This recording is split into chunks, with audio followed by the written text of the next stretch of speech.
Selamat pagi, kami dari kelompok sulfonamida akan mempresentasikan hasil tugas kami yang berjudul Analisis Proses Sintesis dalam Pengembangan Obat Sulfamethoxazole dan Turunannya.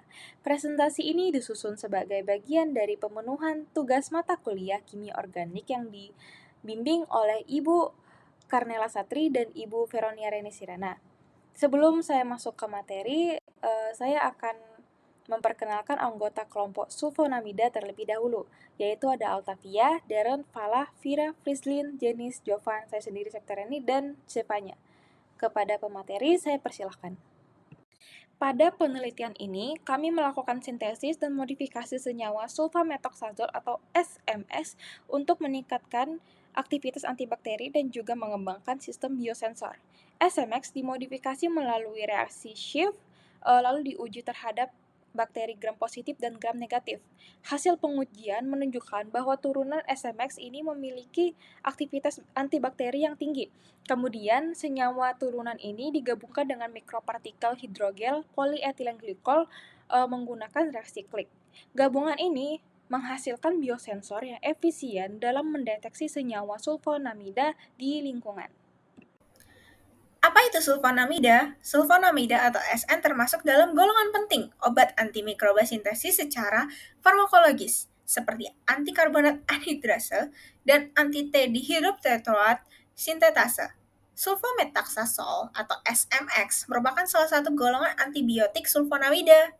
Memiliki nama kimia 4 amino N, 5 metil, 3 isoksasolil, benzena, dan rumus molekul C10H11 N3O3S.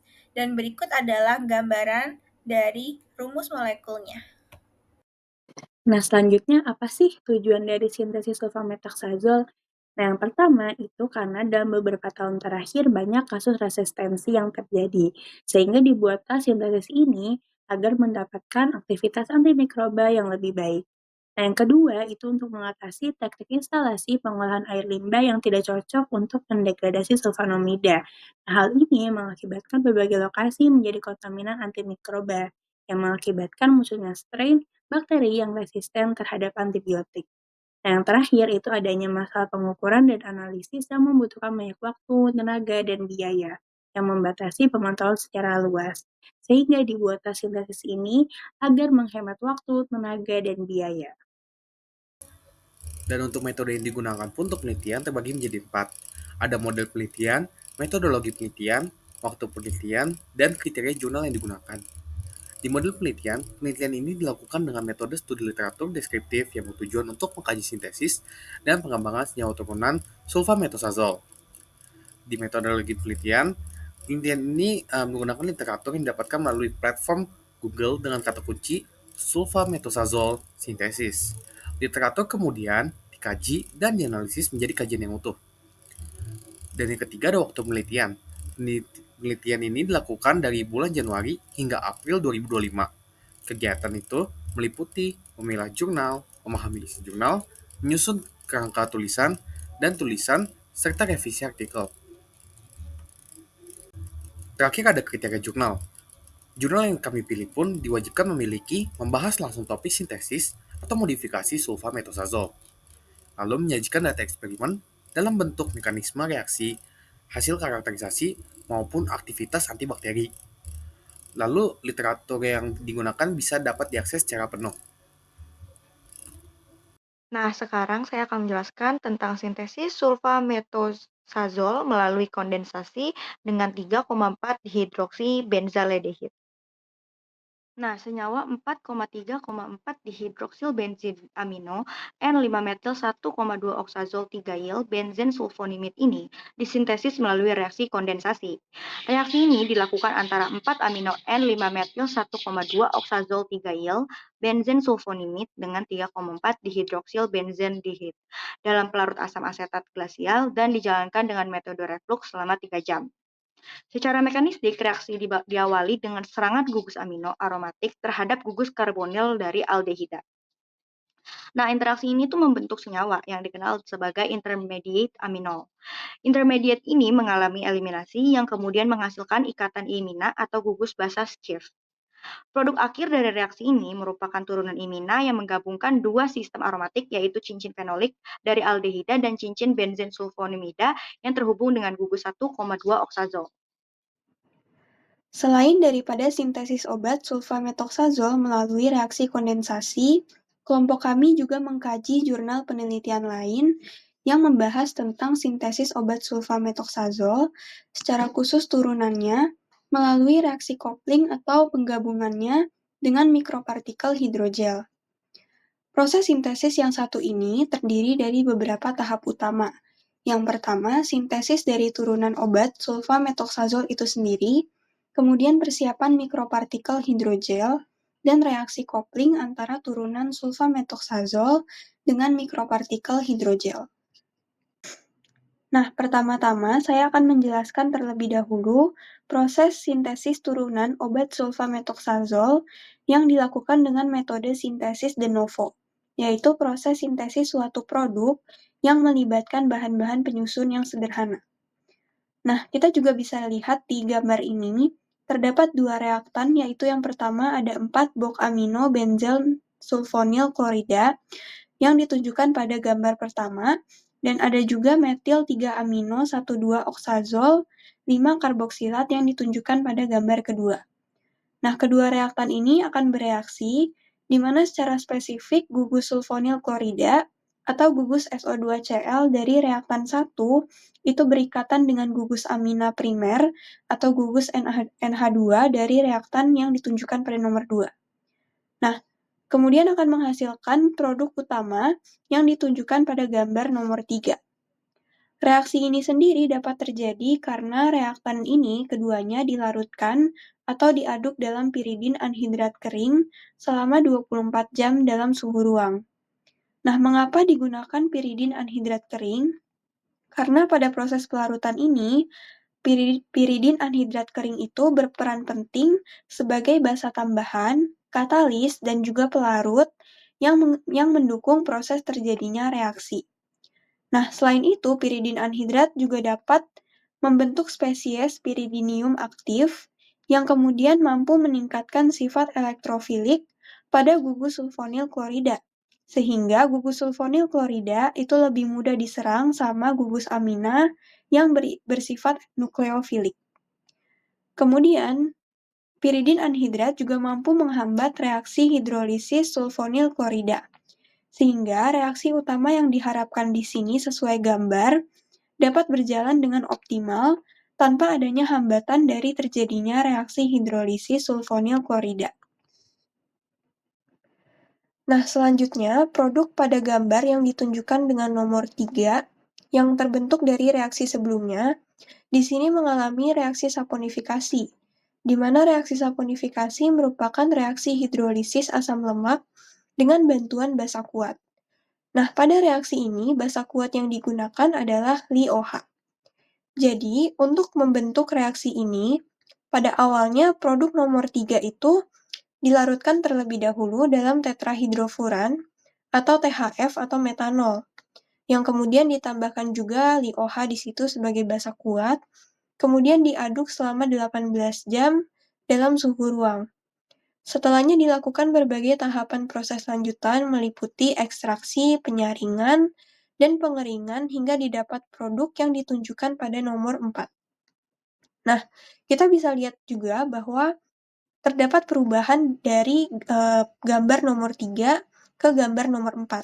Nah, awalnya pada gambar nomor 3, itu dia memiliki gugus fungsi ester yang ditunjukkan pada gambar dengan warna biru, sedangkan pada gambar nomor 4, itu gugus fungsi esternya berubah menjadi gugus fungsi asam karboksilat yang juga ditunjukkan dengan warna biru. Nah, memang pada dasarnya tujuan dari reaksi ini itu untuk mengubah gugus fungsi ester menjadi gugus fungsi asam karboksilat. Nah, kenapa harus diubah menjadi asam karboksilat? Karena gugus fungsi asam karboksilat sendiri dipersiapkan supaya nantinya itu bisa berperan sebagai tempat melekatnya linker PEG aminotiol bifungsional. Nah, linker ini berperan penting sebagai jembatan untuk menghubungkan produk turunan sulfamethoxazole dengan mikropartikel hidrogel. Nah, jadi bisa dikatakan kalau sebenarnya ikatan antara gugus amina dari linker dengan gugus fungsi asam karboksilat itu bisa lebih efisien dibandingkan kalau gugus amina tersebut harus berikatan dengan gugus fungsi ester. Nah, karena gugus asam karboksilat itu bisa kita katakan secara umum dia lebih bersifat stabil dan kuat. Nah, selanjutnya, karena pada produk nomor 4 sudah terdapat gugus asam karboksilat, linker PAG aminotol bifungsional bergabung dengan produk tersebut melalui ikatan amida, sehingga menghasilkan produk akhir turunan yang ditunjukkan pada gambar nomor 5. Nah, reaksi ini terjadi ketika produk nomor 4 dilarutkan dalam dikloror metana, NET3, EDCHCl, dan HOBT H2O pada suhu 0 derajat dan diaduk selama 5 menit. Kemudian ditambahkan citesimin dan diaduk selama 20 jam pada suhu ruang. Nah, selanjutnya ada penambahan air yang dilakukan untuk menghentikan reaksi tersebut. Dilakukan proses lebih lanjut melalui ekstraksi, pencucian, pengeringan, hingga pemurnian dengan kromatografi untuk mendapatkan hasil produk akhir. Dalam hal ini terdapat alasan lain juga mengapa linker berkaitan dengan gugus karboksilat, yaitu karena disitulah merupakan posisi terjauh dari kerangka utama sulfametozol, di mana hal ini penting untuk diperhatikan agar linker tetap dapat bergabung tanpa mempengaruhi stabilan atau afinitas ikatan pada kerangka utama. Mengapa produk hasil sintesisnya disebut turunan sulfametosazol? Karena turunan sulfametosazol terdapat struktur yang tidak ditemui pada sulfametosazol biasa. Nah, yang pertama itu terdapat gugus BOC yang sebelumnya itu berasal dari 4 BOC amino benzena sulfonil klorida. Nah, gugus BOC ini memiliki nama lain, yaitu gugus terbutilosikarbonil, yang mana gugus ini sebagai pelindung amina yang sangat umum digunakan dalam reaksi sintesis organik.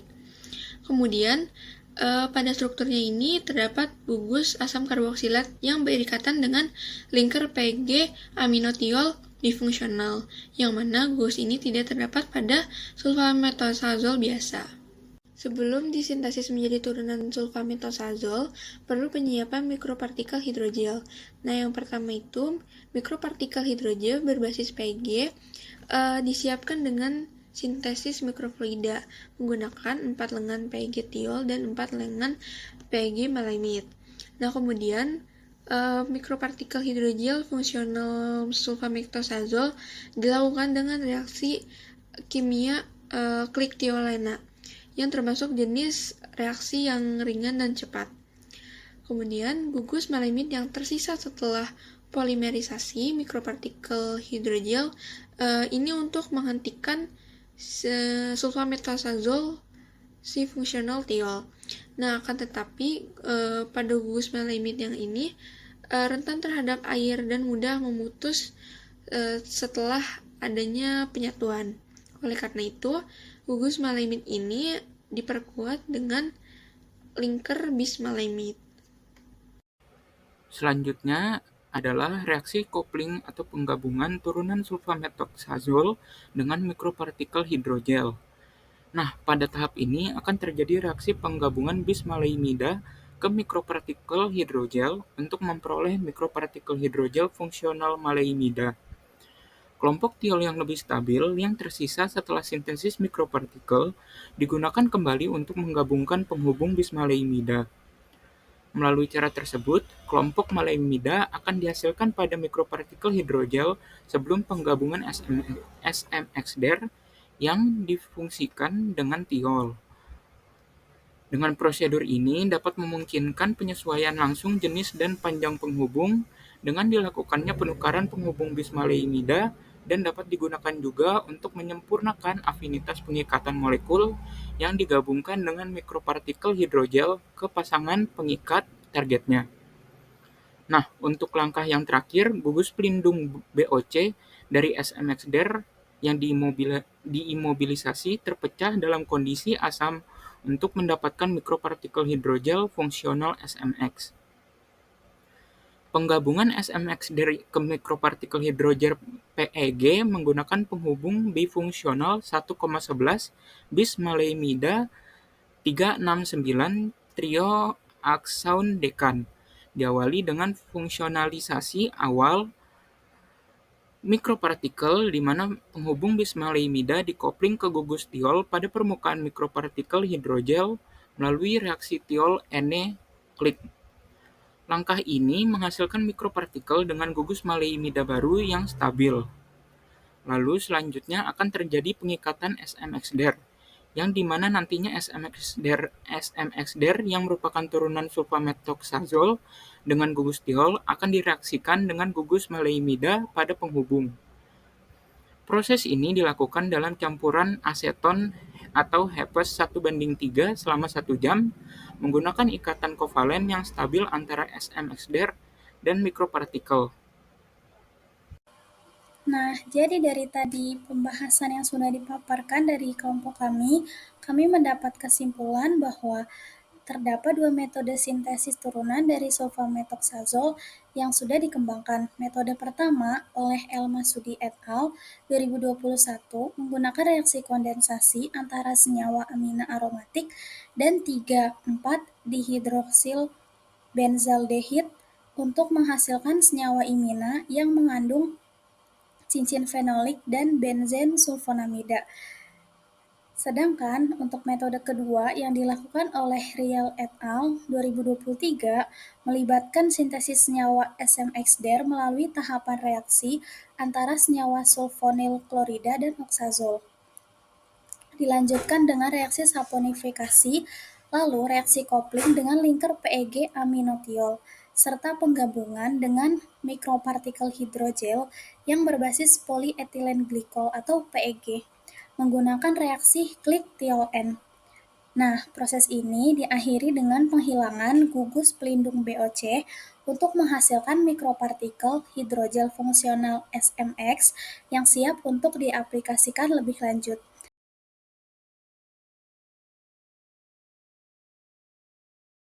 Sekian dari kelompok kami, terima kasih.